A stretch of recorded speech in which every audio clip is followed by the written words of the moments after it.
In this lesson, I'm going to teach you how to make this fast and easy Sashiko custom mug rug. You'll find all the materials in your classroom, and if you're watching from YouTube and want to know more about EL Digitizer, please click on the description in the link below. Come on, let's get started. All right, before we start digitizing our Sashiko pattern, I want to make a couple of settings on the screen. We will keep snap to anchor on. You can keep smart join on. We're only using the bean stitch for this design, so we won't have any conflicts, but I do want you to come over here under the 3-dot settings, click on that, click settings, then come under grid.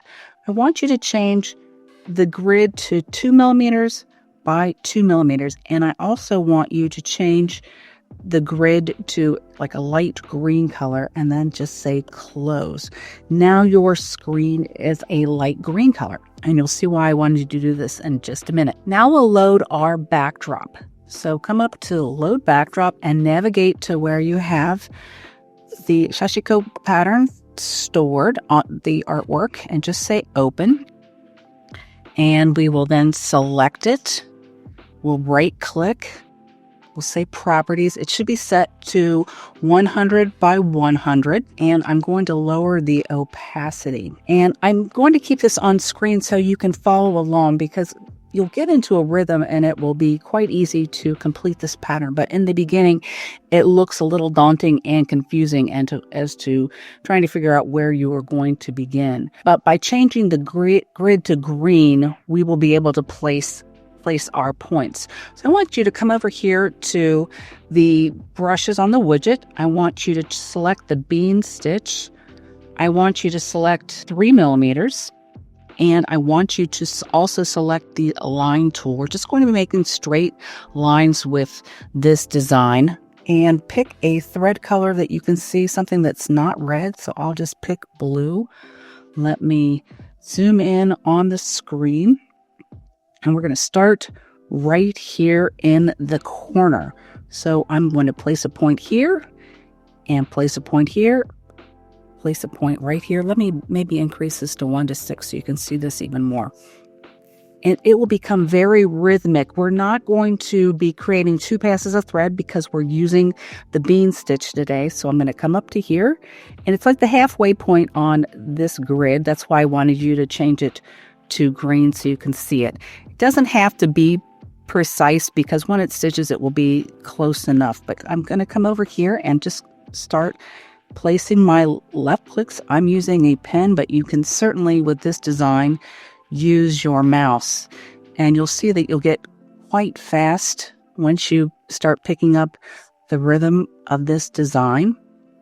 And of course, with pan over, I love that feature. So use that green 2 millimeter grid. And we'll use the bean stitch because it's going to give a hand look to this when you stitch it out.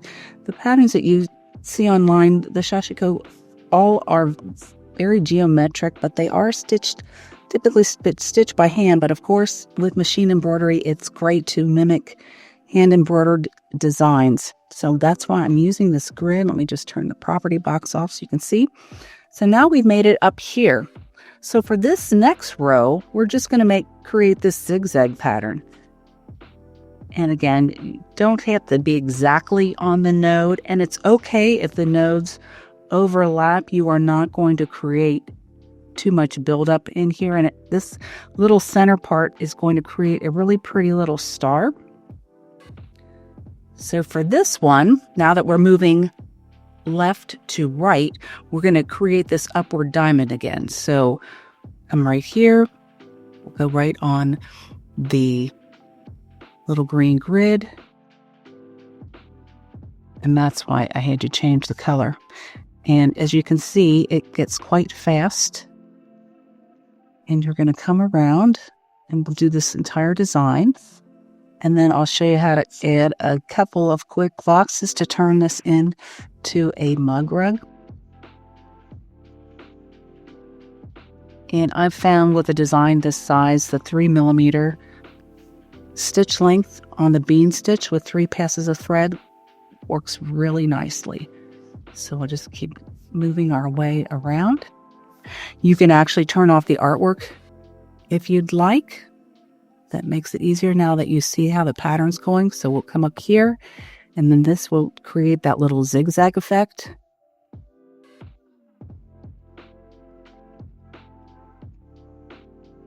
And if you don't like the node, of course, you can backspace and place your node right on top. But again, I'm at 600%. And when you stitch this out, you're not going to notice if you're not right exactly on that node. We'll go back up to create this diamond pattern again. So you can see that there's lots of geometric designs that you can do with this just by turning your grid on. So something very simple and fast, but in the end you create some really pretty designs. Pan over.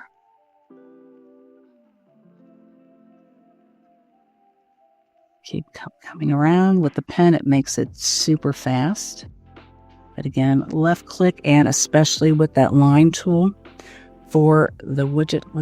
Here, I'm going to come right here. When I come right here, I'm just going to generate the stitches by pressing enter. I can turn that 3D view on. And because we have Smart Join on, or Snap to Anchor, I'm sorry, when I hover my pen over the last point, I get a red circle, and I can begin my design again without creating a tie off and a tie on for the next one. That's why the Snap to Anchor is very handy, especially on these kind of designs. So it allows you to lift up your pen and then start back where you left off.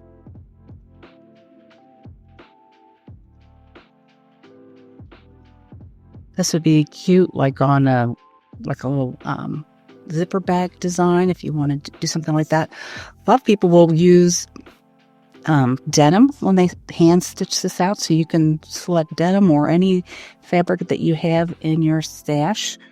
I'm going to be creating a little mug rug, so I'm just using quilting cotton for this, but whatever you have, feel free to use.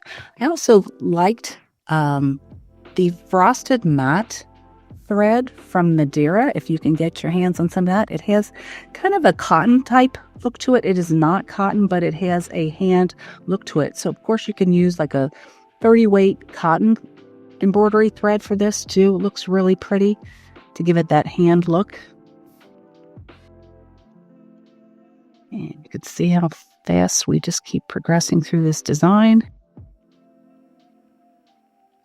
Nothing very complex. And notice in the end, we're going to come back and finish off that side that we're not doing just quite yet. So let me just pan up here. Oops, let me back up a second. Went right here. So that's why you've got that backup button. And you can use that when you have not generated your stitches. So you can go back a couple of nodes and start over. But with this straight line, it's very, very forgiving. So you don't have to worry about going out, making like this one. When I originally created the design, I was outside of this little grid right here. So I'm just going to back up and I can just correct it right here in this design. So I'm just trying to keep it as even as I can, but it does not need to be perfect. And of course, if you want to come back and adjust all your nodes, you can certainly select the design and hit Q on the keyboard for half edit so you can edit your nodes. So let's come back up here. We're getting close to the top.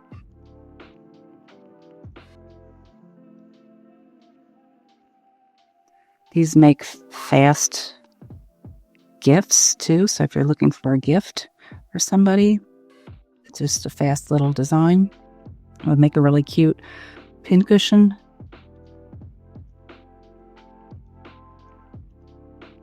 And so basically what we're going to do after the design is complete, I'm going to show you how to create a placement line so you can stitch that on. I'm going to use cutaway stabilizer for this. Then I like to use a little piece of like low loft batting. For this, I'll lay that down. I will then stitch a tack down line, and we'll come back in and trim that excess batting away so that there's not much bulk to the design, and then I'll lay the fabric that will stitch this design over top. And then to turn it into mug rug, I like to take 2 pieces of fabric that are folded in half and lay them on top so that they overlap just a little bit. And I'll stitch another tack down line, trim it, and turn it right side out so that this is a complete no-sew mug rug project. Let me pan again. We're getting closer to the top. Let me back up one more. And again, I'm following the artwork closely, but the grid is a little bit more accurate. But like I said, it doesn't matter. When we come in here and we've got all these points that are overlapping, it creates a pretty little star when you stitch it out.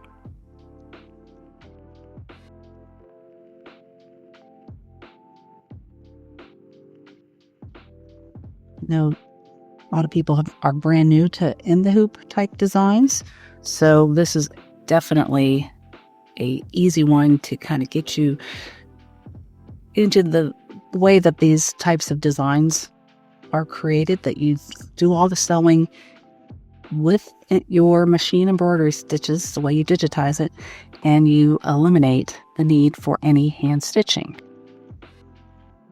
Go.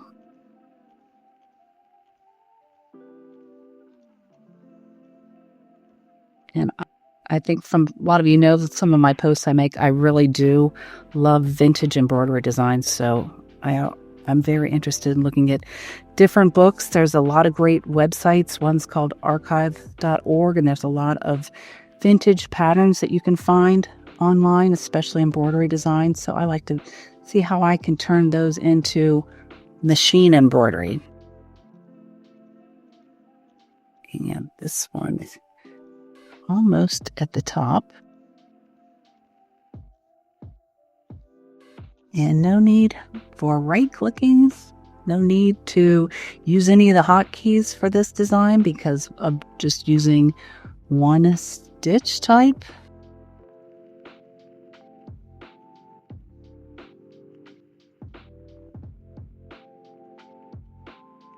And this design is about a 4-inch mug rug when it'll be completed.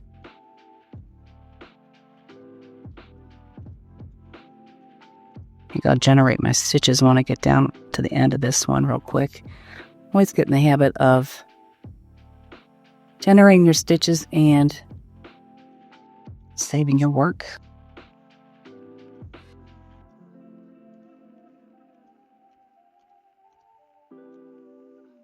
Oh, we're almost at that top row.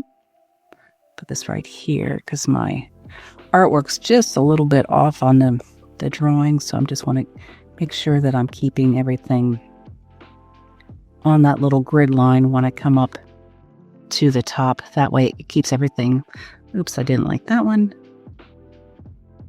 It keeps everything even when we go to put the border on it.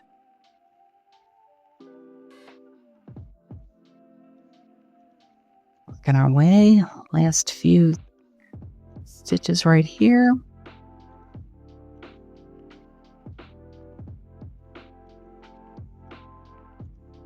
Down here.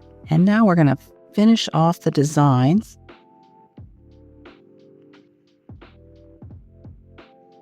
We'll do this top just the way we've been doing it with all the other rows. And then we're going to do the same going down.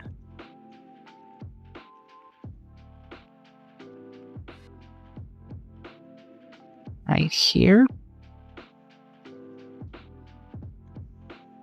I was too close to the widget, so it wouldn't let me make that line. Oops, let me back up. And I'm just going to generate the stitches real quick. Okay. That'll make it easier to see the final, so I won't be overlapping and moving any other nodes. I'm going to move this right through here.